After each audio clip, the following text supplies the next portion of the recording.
Hello प्यारे बच्चों, कैसे हैं आप सभी। मैं आशा करती हूँ आप सभी बहुत अच्छे होंगे, स्वस्थ होंगे, मस्त होंगे। तो आज हम स्टार्ट करते हैं क्लास 9th की जो हमारी न्यू बुक आई है साइंस की, एक्सप्लोरेशन। ठीक है, उसका जो चैप्टर नंबर 1 है उसको स्टार्ट करते हैं, उसको समझते हैं। तो जैसे कि आप सभी जानते हैं क्लास 9th की न्यू बुक आ चुकी है, तो जिसमें कि हम देखते हैं साइंस का जो हमारा पहला चैप्टर है, first chapter is exploration entering the world of secondary science. इस बुक का नाम ही हमारा क्या है, एक्सप्लोरेशन। तो यहाँ पे क्या है, entering the world of secondary science. अभी तक आपने क्लास 6 to 8 तक पढ़ी है, तो ठीक है, मिडिल क्लास हुई तो वहां पे आपने पढ़ी, जो आपकी बुक का नाम था वो था क्यूरियोसिटी। तो आज हम पढ़ रहे हैं क्लास 9th की बुक का, वो है exploration entering the world of secondary science. ठीक है, तो इसमें दिया गया है इन द मिडिल स्टेज, जो आपने 6 to 8 क्लासेस में पढ़ा होगा। Science invited you to be curious and observe the world closely, to ask questions and to find out how things work। ठीक है, जो आपने मिडिल क्लास में देखा 6 to 8 में आपने क्या देखा कि साइंस ने आपको इनवाइट किया, आप क्या हुए, क्यूरियस हुए। ठीक है, ऑब्जर्व द वर्ड क्लोजली, जो आपने वर्ड है उसको कैसे किया, क्लोजली ऑब्जर्व किया, देखा क्या है। आस्क क्वेश्चंस, आपने क्या करे, क्वेश्चंस पूछे कि क्या क्वेश्चंस हैं। And to find out how things work, और आपने देखा कि कैसे जो थिंग्स हैं वो आपके क्या कर रहे हैं, वर्क कर रहे हैं। In our journey we discovered that science began with wonder and grew through careful experiments. ठीक है, हमने क्या देखा, जो साइंस है वो कैसे स्टार्ट होती है, साइंस स्टार्ट होती है विद वंडर, ठीक है, and grew through careful experiment, और कैसे बढ़ते जाती है, जैसे जैसे हम उसमें एक्सपेरिमेंट करते जाते हैं। We connected ideas across the world of the living and non living things. हमने क्या करा, जो हमारे लिविंग थिंग्स हैं, नॉन लिविंग थिंग्स हैं, ठीक है, उनको कनेक्ट करके देखा। As you know enter the secondary stage, this journey continues but with emphasis on deep exploration. ठीक है, जैसे जैसे अब हम सेकेंडरी क्लासेस में अब हम आए हैं, तो अब हमारे क्या होगा, ये जो जर्नी है, ये कैसे स्टार्ट होगी, with N emphasis on deep exploration. अब हम जो भी है, हम जो एक्सप्लोर करेंगे उसको डीपली एक्सप्लोर करेंगे। Science is not only about what we know, science सिर्फ ये नहीं है कि हम क्या जानते हैं, but also about how we know it, but ऐसा है कि हम उसको कैसे जानते हैं। ठीक है, how observation lead to measurements, कैसे जो ऑब्जर्वेशन है वो मेजरमेंट की तरफ जाती है। How patterns are expressed using symbols and equations, ठीक है, और कैसे जो पैटर्न्स है, ठीक है, वो एक्सप्रेस करे जाते हैं यूजिंग सिंबल्स एंड इक्वेशंस। ठीक है, जैसे ऑब्जर्वेशन लीड्स टू मेजरमेंट्स। मान लो आपने वाटर लिया, ठीक है, वाटर आपने बॉइल देख रहे हैं, गर्म किया, तो आपने उसका टेम्परेचर लिया, ठीक है, उसका टेम्परेचर मान लो आ गया 50 डिग्री सेल्सियस, तो आपने क्या करा, ऑब्जर्व किया, फिर इसको मेजर किया। ठीक है, साथ ही साथ how patterns are express using symbols, कैसे पैटर्न्स को सिंबल्स के थ्रू क्या करते हैं, एक्सप्रेस करते हैं। इक्वेशन, जैसे हम मान लो वाटर को हम H2O के थ्रू रिप्रेजेंट करते हैं ना, तो हमने क्या करा, सिंबल के थ्रू उसको रिप्रेजेंट किया। And how models are built to represent complex system and how ideas are tested, often revised and sometimes even discarded।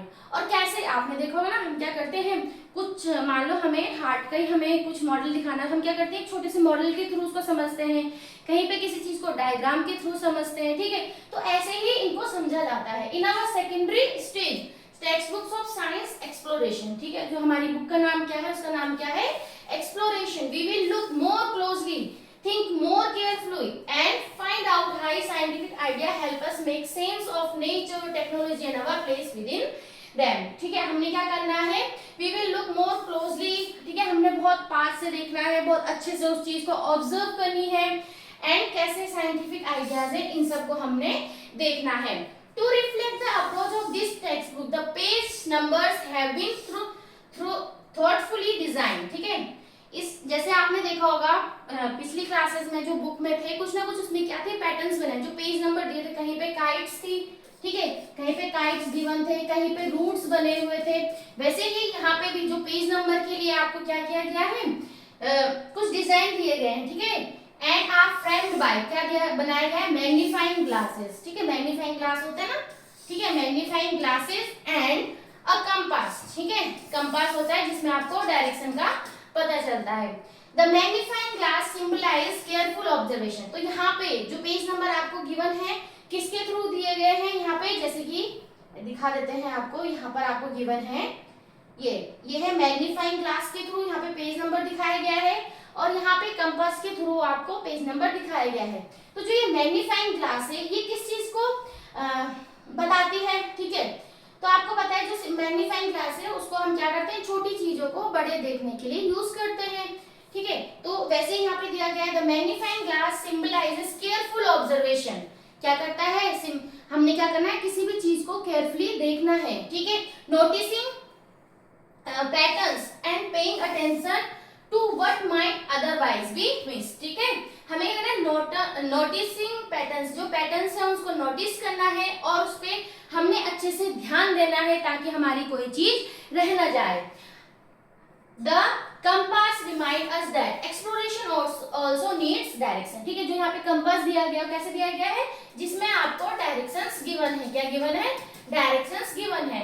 तो आपको क्या करना है कि कोई भी कुछ भी आप अगर एक्सप्लोर कर रहे हो, कुछ भी चीज अगर आपको समझना है, आगे एक्सप्लोर करना है, तो बिना डायरेक्शंस के आप उसको नहीं कर पाएंगे, ठीक है। आपको कोई ना कोई उसमें डायरेक्शन चाहिए, ठीक है। तो क्या डायरेक्शन होनी चाहिए आपकी उसमें, चूजिंग एप्रोप्रिएट मॉडल्स, ठीक है। आपको अगर कोई चीज समझानी है तो उसमें किस तरीके का मॉडल्स के थ्रू आप उसको समझा सकते हैं। आस्किंग द राइट क्वेश्चंस, उस चीज के बारे में आपको राइट क्वेश्चंस पूछने, ऐसे ना कि कहीं का कहीं जा रहा है उसको क्वेश्चंस का उस टॉपिक से आपका कोई रिलेशन ही ना हो। And knowing the limits of where our ideas apply, ठीक है। Together they tell us that exploration in science is not wandering aimlessly but trying to make sense of our world with care and purpose, ठीक है। हमने अगर क्या करना है, exploration in science is not wondering aimlessly, हमें बिना उद्देश्य के नहीं चलना है, हमारे पास कुछ ना कुछ उद्देश्य होना चाहिए। The natural word is complex, ठीक है। जो नेचुरल वर्ड है वो कैसा है, बहुत ही ज्यादा कॉम्प्लेक्स है। And studying it in full detail is often impossible, और पूरी डिटेल में इसको समझना इतना आसान नहीं है, ठीक है। जो है वो बहुत ज्यादा कॉम्प्लेक्स है। To make sense of this complexity science uses models, तो साइंस क्या करते हैं, इस कॉम्प्लेक्सिटी को दूर करने के लिए क्या यूज करते हैं, मॉडल्स यूज करते हैं। जैसे आपने देखो ना, आप बनाते सोलर सिस्टम है उसका मॉडल आपने बना दिया, कई बार बच्चे हार्ट का मॉडल बनाते हैं, एटम्स है ना, इन सब का मॉडल्स के थ्रू हम क्या करते हैं, उसको समझते हैं, ठीक है। तो क्या है, these are simplified ways of looking at real system that focus only on what is most important for a given question. तो इसमें क्या है कि उस मॉडल में हमने क्या करना है, उसको ऐसे सिंप्लीफाई इस तरीके से बनाना है कि जिस क्वेश्चंस को हमने समझना है उसके लिए वो इनफ हो। ऐसे नहीं कि हम बहुत सारी चीजें उसमें ऐड कर रहे हैं और जो चीज हमने समझना है वो हम उसके थ्रू ना समझ पाए, ठीक है। In physics a moving car may be represent as a single point, ठीक है। जैसे फिजिक्स में हम क्या करते हैं, मान लो मैंने बोला एक कार है वो ए पॉइंट से लेकर बी पॉइंट तक जा रही है, ठीक है।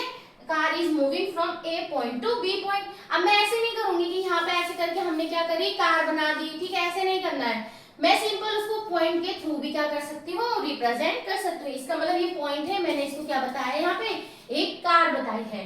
While in chemistry, atoms and molecules are drawn as sphere and bonds, ठीक है।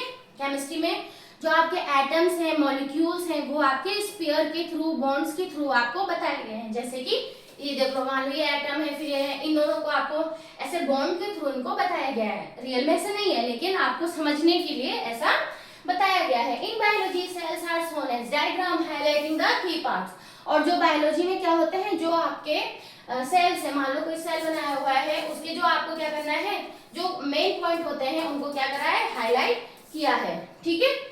Building such models involves making assumption and deliberately ignoring certain details, ठीक है। इसमें क्या होता है कि आपको जो जो इम्पोर्टेंट चीजें हैं उन्हीं चीजों को आप इसमें बताते हैं, कोई जरूरी नहीं है कि हर एक चीज इसमें आपको रखना है। For example, when studying the motion of a falling object, मान लो आपको क्या करना है, कोई फॉलिंग ऑब्जेक्ट, कोई ऑब्जेक्ट है ऊपर से नीचे गिर रही है, उसके मोशन के बारे में आपको पढ़ना है। Air resistance may be neglected to understand the basic effect of gravity, ठीक है। अब कोई चीज है, अगर वो ऊपर से लेके नीचे गिर रही है ना, तो क्या हुआ, ग्रेविटी के थ्रू नीचे आ रही है, ठीक है, ग्रेविटेशनल फोर्स उसमें लग रहा है, तो लेकिन यहाँ पे क्या रहेगा, एयर रेजिस्टेंस भी यूज हो रहा है, तो हम क्या करेंगे, इस एयर रेजिस्टेंस को नेग्लेक्ट कर सकते हैं उस ग्रेविटी को समझने के लिए। In biology when studying how the heart pumps blood many individual cells are ignored so that the organ can be understood as a functioning system, ठीक है। तो जो अगर हमने बायोलॉजी में अगर हम क्या समझ रहे हैं, हार्ट पंप को समझ रहे हैं, हार्ट पंप ब्लड को समझ रहे हैं, तो इसके बीच में बहुत सारे सेल्स ऐसे होंगे जिसका इसमें यूज नहीं होगा, तो हम उसको क्या कर सकते हैं, इग्नोर कर सकते हैं। Remember that these choices are not mistakes, ठीक है। अगर हमने कोई चीज वहां पे उसको नहीं रखा है, वो उस चीज को समझने के लिए यूजफुल नहीं है, अगर मैंने मान लो उसको हटा दिया, इसका मतलब ये नहीं है कि वो मिस्टेक हो गई है। They are done on purpose to keep things simple enough but still allow us to find answer to what we are looking for. इसका मतलब ये नहीं है कि वहां पे आपने वो गलती की है, वो आपने जानबूझ के, ठीक है, अपने पर्पस के लिए उस गलती को किया है, ताकि आपको जो क्वेश्चन है उसका आंसर मिल जाए, ठीक है। नाउ अब हम समझते हैं एग्जांपल 1.1 अ क्रिकेट शॉट, ठीक है। Think of a cricket ball being hit for a 6, ठीक है। आपको क्या करना है, सोचना है कि एक बॉल है, क्रिकेट बॉल है, आपने उसको 6 के लिए हिट किया। You want to make a simple model, उसके लिए आपको एक सिंपल मॉडल बनाना है, तो what details would you include, what would you ignore. तो आपने इसमें कौन सी ऐसी चीजें हैं, कौन सी ऐसी डिटेल्स हैं जो उसमें आपको रखनी चाहिए, और कौन सी ऐसी डिटेल्स हैं जो आपको इग्नोर कर लेनी चाहिए। तो इसको हम एक आंसर के थ्रू देखते हैं। इसमें क्या गिवन है, We must ask, will the ball cross the boundary without hitting the ground floor, ठीक है, ग्राउंड फर्स्ट, बिना ग्राउंड को, ठीक है, 6 कैसे लगेगा, बिना ग्राउंड को टच करे हुए वो बॉल सीधा आपकी बाउंड्री को क्रॉस करनी है। फॉर दिस, इसके लिए हमें क्या चाहिए, things like the brand of the bat, colour of the ball and the amount of grass on the field will make no difference, ठीक है। अगर हमने उस बॉल को हिट किया 6 के लिए, तो उसमें हमारा जो बैट है वो किस ब्रांड का है, ठीक है, कलर कौन सा है बॉल का, और जो आपके फील्ड है उसमें कितनी घास है, कितनी ग्रास है, ये सब उसमें कोई भी इफेक्ट नहीं डालेगा। इसका मतलब हम इन चीजों को उसमें छोड़ सकते हैं। हमें क्या देखना है, on the other hand the mass of the ball and the speed and direction in which it has been hit will be very important। इसके लिए क्या इंपॉर्टेंट है, बॉल का मास क्या है, किस स्पीड में गया है, किस डायरेक्शंस में गई है, ये सब चीजें उसमें इंपॉर्टेंट है, ना कि बैट कौन से ब्रांड का है, बॉल कौन से कलर की है, और ग्रास कितनी है। Air resistance, the spin of the ball and the stitching of the thread at the seam have smaller effect that can be ignored in a simple model. इन सिंपल मॉडल के लिए हम क्या कर सकते हैं, इन सब चीजों को यहाँ पे क्या कर सकते हैं, इग्नोर कर सकते हैं। As we build more and more complex model we add extra detail for greater accuracy. जैसे जैसे हम बहुत सारी चीजें अगर उसमें ऐड करते जाएंगे तो उससे हमें ज्यादा एक्यूरेसी से और आंसर मिलेंगे, ठीक है। तो यहाँ पर आपको एक बॉक्स में एक साइंटिस्ट के बारे में दिया गया है, Meghnath Saha on an Indian postage in stem simplifying the stars. Science often begin by ignoring details. Science कैसे बिगिन होती है, कई बार हमें बहुत सारी डिटेल्स को ना देख के जिस चीज को हम ढूंढना चाह रहे हैं उसी के बारे में हमको देखना पड़ता है। When physicist Meghnath Saha studied the light from star, ठीक है, मेघनाथ साहा क्या थे, एक फिजिसिस्ट थे, उन्होंने किसके बारे में पढ़ा, light from the stars. He did not try to model every atom, ठीक है, एवरी रिएक्शंस और every movement inside a star. इन्होंने क्या करा, इन्होंने अगर he did not try to model every atom, तो अगर स्टार्स के अंदर इन्होंने क्या करा, हर एक एटम को नहीं देखा, हर एक रिएक्शंस को नहीं देखा, उनके मूवमेंट को भी नहीं देखा। Instead he treated the matter in the star as a hot gas. इन्होंने क्या करा, जो स्टार है, स्टार के अंदर, ठीक है, जो भी मैटर है उसको एज अ हॉट गैस इन्होंने कंसीडर किया। Ignored many complex process and focused only on the temperature, pressure and how atoms formed ions।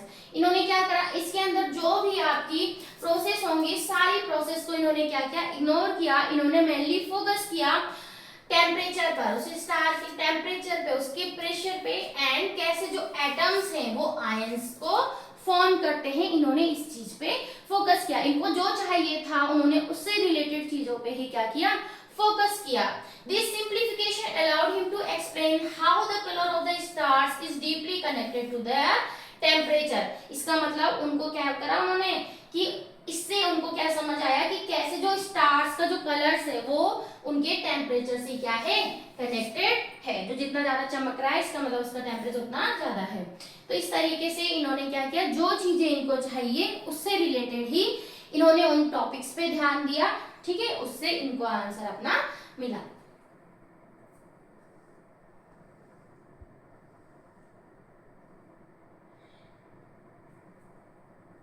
Now the next one is activity 1.1 lattice model. Activity given है यहाँ पे, suppose you ride a bicycle from your school to your home. आप क्या करें, अपने school से home, अपने घर तक आने के लिए साइकिल के थ्रू जाते हो। You want to model the time it takes to go home from school, ठीक है। You want to model the time आप करना चाहते हो takes to go home from school, home से, घर से स्कूल तक के लिए। What detail would you keep? What detail would you ignore? Suggest why ignoring some details may actually be useful. अगर आपको ये चाहिए टाइम के लिए तो आपको कौन सी डिटेल उसमें रखनी है और कौन सी डिटेल उसमें से हटानी है। तो as you explore science more deeply, you will notice that it uses language in a very careful and precise way. ठीक है, many words that we use in our everyday life such as force, work, cell or reaction have specific meaning in science. हम क्या करते हैं अपनी रोजमर्रा की जिंदगी में, हम यूज करते हैं ना, आज मैंने बहुत काम किया, आज मैंने बहुत चली, तो ये सब क्या है हमारे लिए सिंपल लैंग्वेज में हम बोल रहे हैं। लेकिन जो साइंस में इनका क्या होता है, कुछ ना कुछ क्या होता है, एक स्पेसिफिक मीनिंग होता है, ठीक है। These meanings are often very specific because scientific ideas must be communicated clearly and unambiguously, ठीक है। To allow scientists across the world to describe the observation, compare result and build ideas together, science uses a shared language of these specific terms, symbols and units. ठीक है, अब क्या है, हर एक जगह scientist है और हर जगह की क्या है लैंग्वेज क्या है, डिफरेंट है, ठीक है। मान लो हमारे यहाँ फोर्स है, ठीक है, फोर्स को हिंदी में हम कहते हैं बल, किसी और लैंग्वेज में उसको कुछ और कहते होंगे, कहीं और कुछ और कहते होंगे। तो उसके लिए क्या है, साइंटिफिक लैंग्वेज क्या है, उनके लिए एक सिंबल्स क्या किए जाते हैं, स्पेसिफिक, उनके लिए स्पेसिफिक टर्म्स यूज किए जाते हैं, स्पेसिफिक सिंबल्स यूज किए जाते हैं और उनकी स्पेसिफिक यूनिट्स यूज की जाती हैं। Quantities such as mass, velocity, force and electric current are represented by, जैसे कि मास को स्मॉल m से, वेलोसिटी को v से, फोर्स को कैपिटल F से एंड इलेक्ट्रिक करंट को कैपिटल I से रिप्रेजेंट करते हैं, ठीक है। अगर यहाँ पे लिख दिया I, इसका मतलब वो समझ गए ये इलेक्ट्रिक करंट की यहाँ पे बात चल रही है, ठीक है, उनके लिए ये इलेक्ट्रिक करंट का सिंबल है। तो each associated with a defined unit, और सबकी अपनी अपनी क्या होती है, स्पेसिफिक यूनिट होती है। To make this even more precise, science often turns to mathematics to allow relationship between quantities to be expressed clearly and tested carefully. This can sometimes feel challenging, ठीक है। कम यहाँ पे क्या यूज किया जाता है, मैथमेटिक्स भी यूज की जाती है इन रिलेशनशिप को समझने के लिए। Instead, it is a language that helps us think more clearly about the world. An equation is not just a calculation tool; it is a compact statement about how certain things are related. कोई equation अगर हमें दी गई है, ठीक है, जैसे कि speed is equal to, ठीक है, speed is equal to distance upon time, ठीक है, यह हमें एक स्पेसिफिक इक्वेशन गिवन है। तो इसमें ये दिखाता है कि how the things are related, कैसे थिंग्स आपस में रिलेट करते हैं। For example, describing motion using quantities such as distance, time and velocity allow us to answer question about where an object will be at a later moment, ठीक है। इन सब quantity से हम पता लगाते हैं कि कहाँ पे हमारा ऑब्जेक्ट प्रेजेंट है। In the same way mathematical expressions are used to describe rate of chemical reactions, patterns on population growth और changes in energy within a system. Learning to use mathematics in science does not mean memorising equations, ठीक है। Mathematics science को अगर हम science में अगर हम mathematics use कर रहे हैं, इसका मतलब ये नहीं है कि हमने क्या करनी है, सिर्फ उन इक्वेशंस को मेमोराइज करना है, रटना है। It means understanding the situations first, identifying relevant quantities and then using mathematical relationship to reason carefully. ठीक है, इसका मतलब ये नहीं है कि हम सिर्फ उसको क्या करना है, उस इक्वेशन को मेमोराइज करनी है, हमें समझना है कि कहाँ पे कौन सी वाली इक्वेशंस हमारी यूज हो सकती है, किस कंडीशंस में। In this way, mathematics becomes a powerful language for thinking, not just for finding numerical answers. ठीक है, इस तरीके से जो मैथ्स है, maths become a powerful language. इस तरीके से जो मैथ्स है वो पावरफुल लैंग्वेज बन गई है for thinking, not just for finding numerical answer. सिर्फ न्यूमेरिकल आंसर्स फाइंड आउट नहीं करना है, इस तरीके से हम उसको क्या कर सकते हैं, देख सकते हैं। If you focus first on understanding the situations and the quantities involved, equation will begin to feel less like obstacle and more like helpful guides in your exploration of science.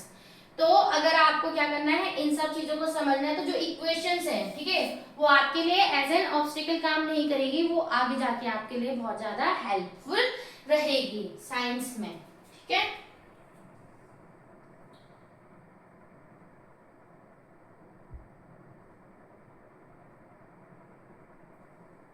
ready to go beyond airplane fuel miscalculation. In a well-known incident, a passenger aircraft ran out of fuel midnight due to a mix-up in units. The flight needed 22,300 kg fuel in total. कितना चाहिए था, 22,300 kg, but the ground crew miscalculated the fuel required. उन्होंने क्या किया, मिसकैलकुलेट कर दिया, जितना calculation उनको चाहिए था उनको उन्होंने अपनी कैलकुलेशन गलत कर दी। And since they use the density of fuel in pounds, ठीक है, पर लीटर rather than किलोग्राम, उन्होंने क्या किया, उसको क्या करा, लीटर में देखा, उनको किस में चाहिए था लेकिन किलोग्राम, ठीक है, किलोग्राम पर लीटर में, उन्होंने देखा पाउंड्स पर लीटर चाहिए था उनको, किलोग्राम पर लीटर में। The aircraft was about 15,000 liters short of fuel and luckily could glide to an emergency landing. ठीक है, कितना कम था, 15,000 लीटर फ्यूल की शॉर्टेज थी, वो तो अच्छा हुआ कि वो इमरजेंसी लैंडिंग में उतर गए बिना किसी डैमेज के। ठीक है, pounds and kilograms are very different. ठीक है, जो पाउंड्स हैं और जो किलोग्राम है, दोनों ही यूनिट क्या है, बहुत ही ज्यादा अलग हैं। तो जो यूजिंग स्टैंडर्ड एसआई यूनिट्स, ठीक है, इन सब के बारे में हम आगे क्लासेस में देखेंगे। Everywhere avoids convergence and errors. तो जो एसआई यूनिट्स होती है, स्टैंडर्ड्स यूनिट्स होती हैं कुछ, जिनको हमें यूज करनी होती हैं ताकि हमारी जो एरर्स हैं वो ना हो। ठीक है, threads of curiosity. Why is kilogram used everywhere? क्यों किलोग्राम हम यूज कर रहे हैं, हम ग्राम नहीं, हम किलोग्राम ही क्यों यूज कर रहे हैं? Even we buy rice or vegetable, we expect a kilogram to mean the same amount everywhere. Imagine the confusion if we use different weights everywhere. Thankfully, measurements are based on agreed international standards, not novel objects or opinions. Standard units allow scientific result to be compared and ensure fairness in daily life and thread. ठीक है, तो जो SI units हैं, standards units हैं, वो क्या करती हैं, वो कोई भी कंफ्यूजन नहीं लाती हैं, वो क्या करती हैं, हर एक डेली लाइफ में क्या करती हैं, फेयरनेस लाती हैं। ठीक है, हमें क्या करना है, अच्छे से अगर हमें चाहिए तो कहीं पे क्या हो सकता है, कुछ चीजें कम आ सकती है, कुछ ज्यादा, इसलिए हर एक जगह पे स्टैंडर्ड्स यूनिट्स हमारी काम आती हैं। Next one is an observation as repeated, measurement refined and ideas tested through experiment, we can organize our understanding of world in a systematic way. ठीक, in the secondary stage you will come across terms such as laws. ठीक है, अब आप secondary school में आ चुके हैं तो आपको नए नए टर्म्स पढ़ने के मिलेंगे, सच एज लॉज। ठीक है, कुछ थ्योरीज मिलेंगी, कुछ प्रिंसिपल्स मिलेंगे, सिद्धांत, terms that have specific meaning in science. ठीक है, इन सब का क्या है, अपना स्पेसिफिक मीनिंग है। A law usually describe a regular pattern observe in a nature. तो जो लॉ है, ठीक है, जो लॉ है वो क्या कर रही है, describe a regular pattern, nature में जो रेगुलर पैटर्न हो रहा है उसको ऑब्जर्व करती है। ऑफन एक्सप्रेस यूजिंग वर्ड्स और मैथमेटिकल रिलेशन। ठीक है, जो जिसमें वो कुछ वर्ड यूज कर सकते हैं या मैथमेटिकल रिलेशन को यूज कर सकते हैं। For example, Newton's laws of motion explain the jerk felt when in bus stop suddenly. ठीक है, तो जो न्यूटन्स लॉ ऑफ मोशन है, कैसे जब कोई चलती हुई बस एकदम से रुकती है तो कैसे हमें उसमें क्या झटके लगते हैं। ठीक है, वो क्या है, न्यूटन्स लॉ ऑफ मोशन। तो जो है वो एक रेगुलर पैटर्न है ना। Next one is theory goes a step further. Theory उससे थोड़ा आगे बढ़ती है and provides an explanation of why those patterns occur. अभी तो हमने देखा कि जैसे हम बस में अगर हम खड़े हैं, एकदम से अगर स्टॉप ब्रेक लगा तो हम क्या करते हैं, एकदम से हमें झटका लगता है। तो ऐसा क्यों होता है, तो वो हमने लॉ बताया। अब आता है थ्योरी। थ्योरी उससे एक स्टेप आगे है कि ये क्यों होता है, व्हाई दोस पैटर्न्स अकर, ये पैटर्न क्यों हो रहे हैं, usually based on evidence gathered over time and available at that time. किस बेस पर ये थ्योरी निकलती है कि जो हमारे उस टाइम पे हमने कुछ एविडेंस लिए होंगे और जो भी हमारे पास में एंड अवेलेबल जो भी हमारे पास यूजुअली बेस्ड ऑन एविडेंस, जो भी हमने एविडेंस हमने उस टाइम पे इकट्ठा किए होंगे, उस हिसाब से हमारी वो क्या बनेगी, वहां पे थ्योरी बन जाएगी। For example the atomic theory explains how molecules are form. तो जो एटॉमिक थ्योरी है वो बताती है कि कैसे जो मॉलिक्यूल्स हैं वो फॉर्म हुए हैं। ठीक है, नेक्स्ट है principles are broad ideas that help us make sense in given situation. For example, the principle of conservation of energy being applied when climbing up the stairs. ठीक है, तो इन सब चीजों को हम आगे क्लासेस में हमारे अलग अलग चैप्टर्स में कुछ हमारे पास लॉज आएंगे, कुछ थ्योरीज आएंगे, कुछ प्रिंसिपल्स आएंगे, उनको हम समझेंगे। Do remember that in science a theory does not mean a guess or an untested idea. It is an explanation based on careful testing and critical examination. ये सिर्फ एक थ्योरी नहीं है जिसको हमने सिर्फ गैस करके या बिना टेस्ट किए हमने आइडिया दिया हो। ये ऐसा है explanation based on careful testing. इसमें एक्सप्लेनेशन, इसमें कैसे कोई भी एक्सप्लेनेशन दी गई है, किस चीज पे दी गई है, केयरफुल टेस्टिंग, वहां पे उसकी टेस्ट किया गया है एंड क्रिटिकल एग्जामिन उसको किया गया है। These ideas are always open to improvement or often change a new evidence become available. This is a key feature of science that makes it reliable. Next one of the most remarkable strength of science is its ability to make predictions. ठीक है, हम क्या करते हैं, हम science में predict करते हैं। When laws, theories and models are well established, they allow us to anticipate what will happen under new or different conditions. ठीक है, ये हमें बताते हैं कि नई कंडीशन में, न्यू कंडीशन में क्या हो सकता है। ठीक है, and before we can perform an experiment, and in many cases even if we cannot perform an experiment using ideas about motion motion के बारे में ideas, we can predict how far a kicked football will travel. हम क्या कर सकते हैं, predict कर सकते हैं पहले कि कितनी दूर हमारी फुटबॉल गई होगी। Using knowledge of chemical reactions we can estimate how much carbon dioxide will be produce. ठीक है, केमिकल रिएक्शंस को देखते हुए, इसके बारे में जानकारी रखते हुए हम बता सकते हैं कि कितनी कार्बन डाइऑक्साइड हमारी प्रोड्यूस हुई।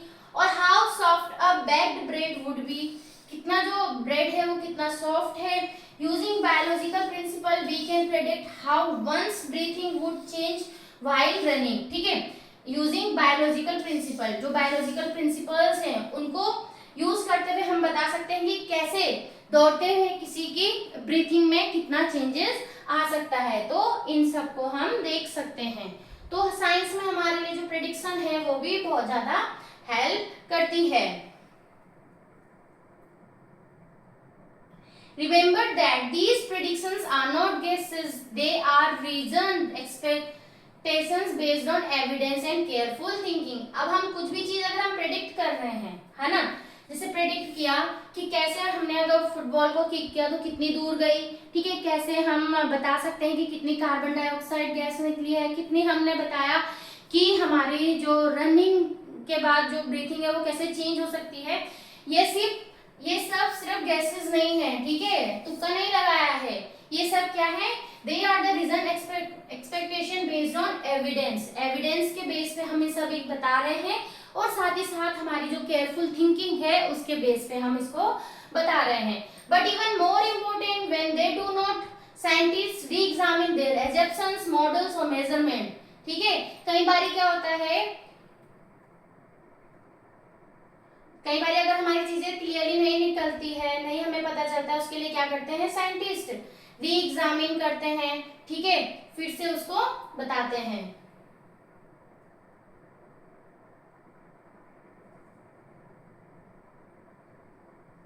Now the example one is how do we check predictions, हम अपने प्रेडिक्शंस को कैसे चेक करें। वर्षा टोल्ड हर फ्रेंड मेघना it will rain this afternoon because the clouds look dark। ठीक है, कैसे हम अपने प्रेडिक्शन को चेक करते हैं। वर्षा है अपनी फ्रेंड मेघना को बता रही है कि आज क्या होगी, आफ्टरनून में बारिश होगी। क्यों, क्लाउड्स लुक डार्क, जो क्लाउड्स हैं, जो बादल हैं, वो बहुत ज्यादा डार्क दिख रहे हैं। थिंक ऑफ सम क्वेश्चंस मेघना could ask Varsha to make it prediction scientifically testable.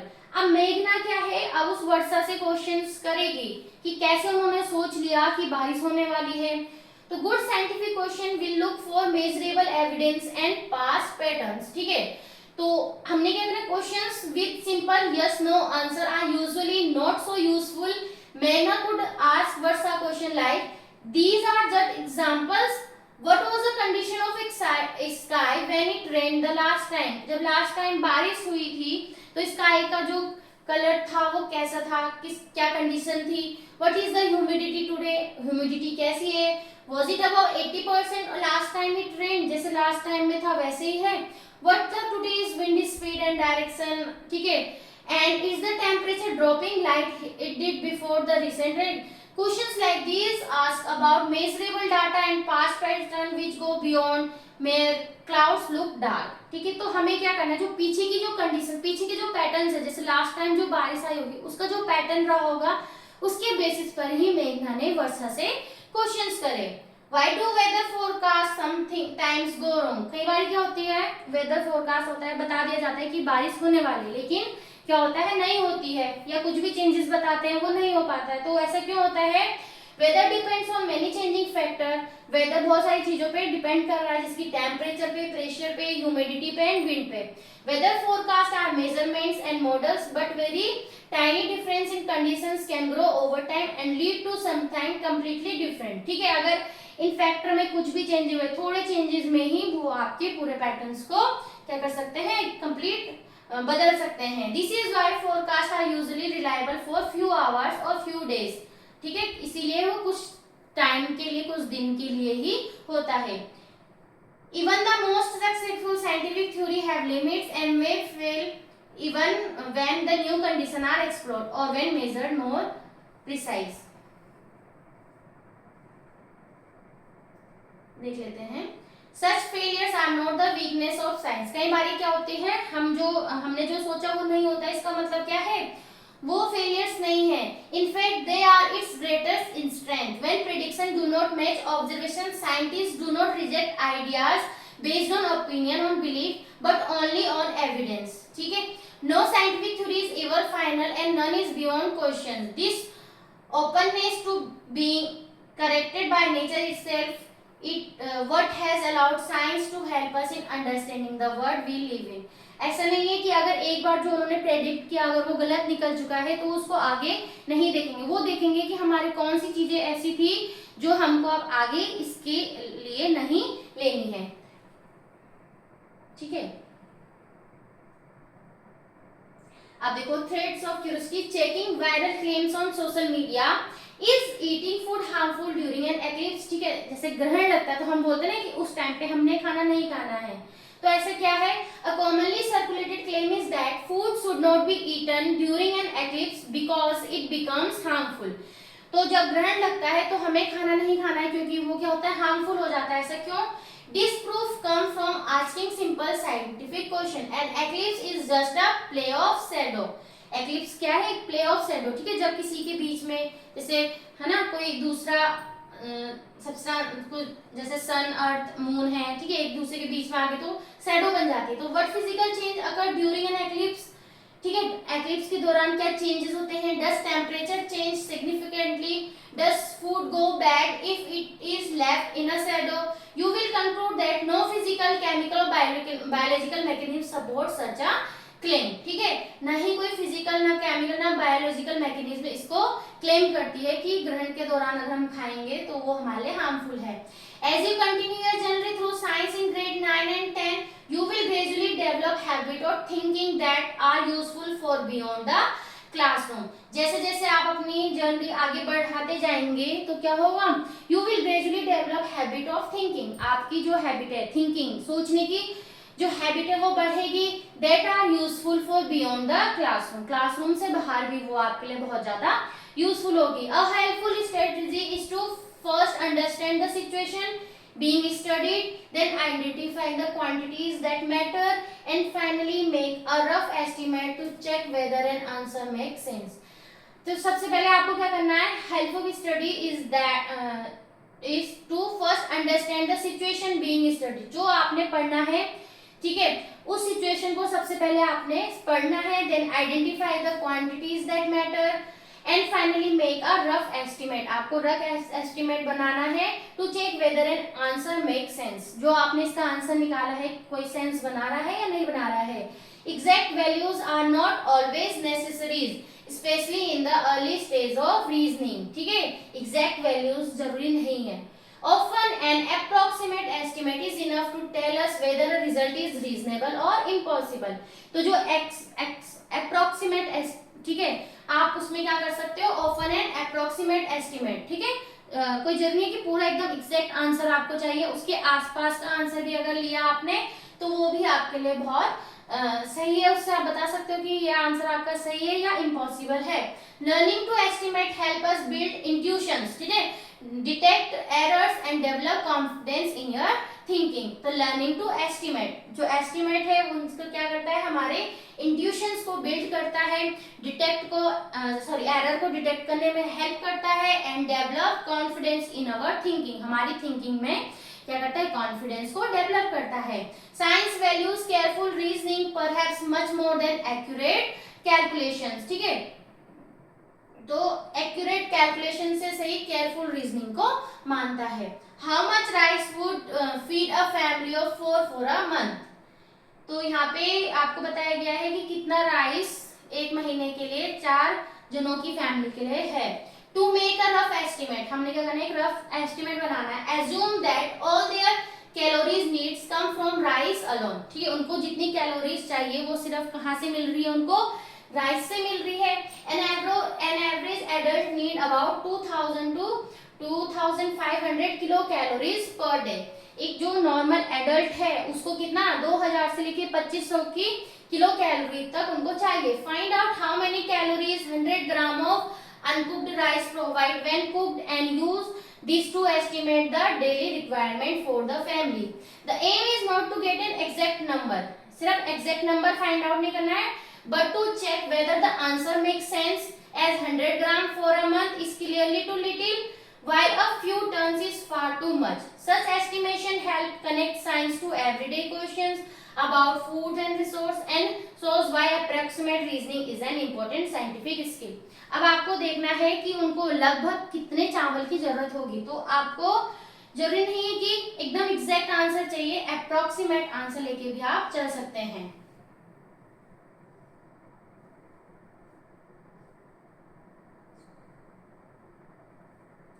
Next यहाँ पे दिया गया है, estimate how many litres of air you breathe in one day, एक दिन में आप कितने लीटर ऑफ एयर को ब्रीथ कर रहे हैं। Start by estimating how many breath you take per minute and the volume of one breath. Your aim is to not find an exact answer but a reasonable estimate, ठीक है, exact answer find out करने की जरूरत नहीं है, एक estimate आपको लेके चलना है। At rest we take about 12 to 15 breath a minute, एक मिनट में हमने क्या किया, 12 से लेके 15 बार सांस ली, एंड देयर आर 16 to 24, ठीक है, 1440 मिनट्स इन अ डे, ठीक है, एक दिन में कितने मिनट हुए, एक दिन में हुए आपके 1440 मिनट, ठीक है। So we take regularly 18 to 22,000 breath, ठीक है, एक मिनट में तो लिया 12 से 15, ठीक, तो 1440 मिनट्स में कितने लेंगे, इनको एक बार 12 को कर देंगे इसके साथ में मल्टीप्लाई, एक बार 15 को करके देख लेंगे, तो आपके निकल जाएंगे लगभग 18 to 22,000 breath. About 20,000 breath a day. हमने मान लिया 18 से लेके 22 के बीच में लगभग 20,000, ठीक है, 20,000 breath a day. We also need to find the volume of air in one breath. तो one way to estimate this is think that it takes about 4-5 breath to fill a typical rubber party balloon which when inflated has a volume of about 2 liter. So one breath is perhaps about 0.5 liter. Hence we breathe in about 10,000 liters of air a day. ठीक है, एक दिन में हम कितना ले रहे हैं? 10,000 लीटर। ठीक, तो now it is hard to see if this estimate is reasonable or not. But if we go back to our balloon example, one could blow up a balloon in about 20 seconds. So maybe we could fill 3 balloons in a minute. ठीक है, 20 minute में एक balloon अगर हम fill कर रहे हैं तो 60 मिनट में कितना करेगा? 60 मिनट में वो कर देगा आपका 3 बलून आपका फिल कर रहे हैं। सॉरी 20 सेकेंड में अगर एक बलून कर रहा है तो 60 सेकेंड में कितने करेंगे? 3 बलून को फिल कर देंगे। तो मल्टीप्लाइंग 3 बलून पर मिनट 2 लीटर्स पर balloon 1440 minutes per day will give about 8,640 liters, which for estimation purpose is reasonably close to our earlier estimate of 10,000 liter. ठीक है, naturally we will get extremely tired very quickly after blowing balloons non-stop unlike normal restful breathing. ठीक है, balloon फुलाने में हमारी जो सांस है जल्दी थकेगी। After grade 10 if you decide to study science, अगर आपने क्या करना है क्लास 10th के बाद भी साइंस को स्टडी करना है, it will be divided into branches, like अलग अलग ब्रांचेस में डिवाइड हो जाती है। भाई अभी तो हमारे पास एक ही बुक है, बाद में हमारे पास बुक अलग हो जाती है, physics, chemistry, biology and earth science. And even in grade 9 and 10 the chapters you have will focus on some of these areas. ठीक है, इन्हीं से रिलेटेड आपने चैप्टर्स पढ़ने हैं। We have highlighted some of the exciting things you may learn about in the next level of boxes. However do remember that the natural world does not have any such boundaries. These divisions are made by us to only help organize knowledge. They are not independent of each other. Most of the real world problem today, such as understanding climate change, developing medicines, designing sustainable technologies, require ideas from several principles, several disciplines together. ऐसा नहीं है कि हमने अलग अलग इनको कर दिया है तो ये एक दूसरे पे डिपेंड नहीं है। हर एक ब्रांचेस एक दूसरे में क्या है, डिपेंडेंट है। अगर हमें किसी भी चीज को समझना है, हमें हर एक चीज की नॉलेज चाहिए। Science also connect naturally with mathematics. Science अपने आप से नेचुरली मैथ से कनेक्ट हो जाता है, टेक्नोलॉजी से, आर्ट से और साथ ही साथ सोशल साइंस से भी। To make sense of the word fully we need to connect multiple ways of knowing and expressing ideas, each enriching the other.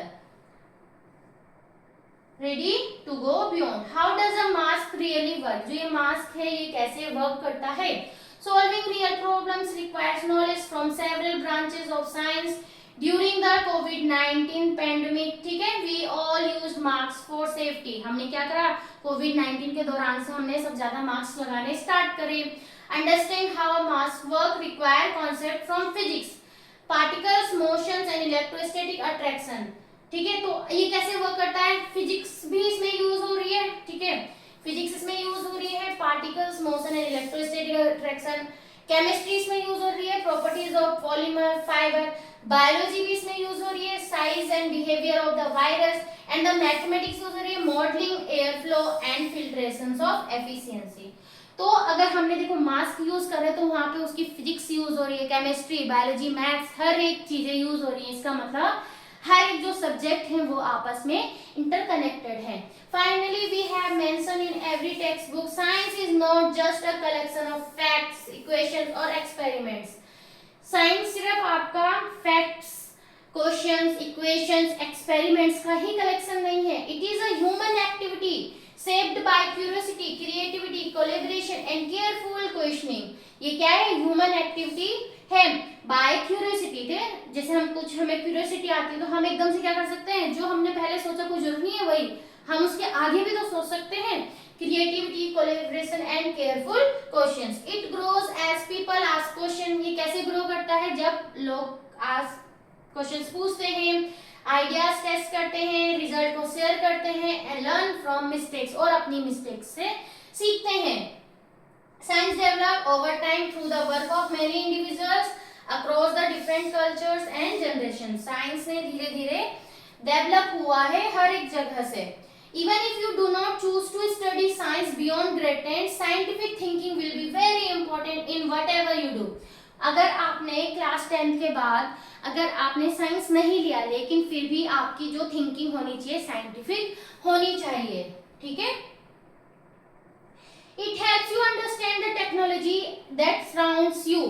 हमारे आसपास जो भी टेक्नोलॉजी है उसको समझने में हेल्प करती है। Help you evaluate information critically and make sense of world you live in. As you begin its stage of exploration, science invites you not only to learn about the word. Science सिर्फ आपको word को learn करने के लिए ही invite नहीं करती है, but also to learn how we are trying to understand it. कैसे हम इन सब चीजों को समझने की कोशिश कर रहे हैं। Embark on your journey of discovery, looking carefully through the magnifying glass of evidence and guided by the compass of curiosity. जैसे जैसे आप अपनी जर्नी आगे बढ़ा रहे हैं, आपको मैग्नीफाइंग ग्लास के थ्रू केयरफुली देखना है और कंपास से आपको अच्छे से गाइड होना है। इसका मतलब क्या है? हर एक छोटी से छोटी चीज को आपने अच्छे से ऑब्जर्व करनी है और कहाँ किस डायरेक्शन में आप उसको लेके जा रहे हो उसको आपको सोचते हुए चलना है। हैप्पी एक्सप्लोरिंग, तो यहाँ पे कैसे आप अपनी चैप्टर्स को एक्सप्लोर करोगे, कैसे सब्जेक्ट को समझोगे, यहाँ पे आपको बताया गया है। तो आज के लिए इतना ही। तो नेक्स्ट चैप्टर हम देखेंगे नेक्स्ट क्लास में। तब तक के लिए थैंक यू, बाय।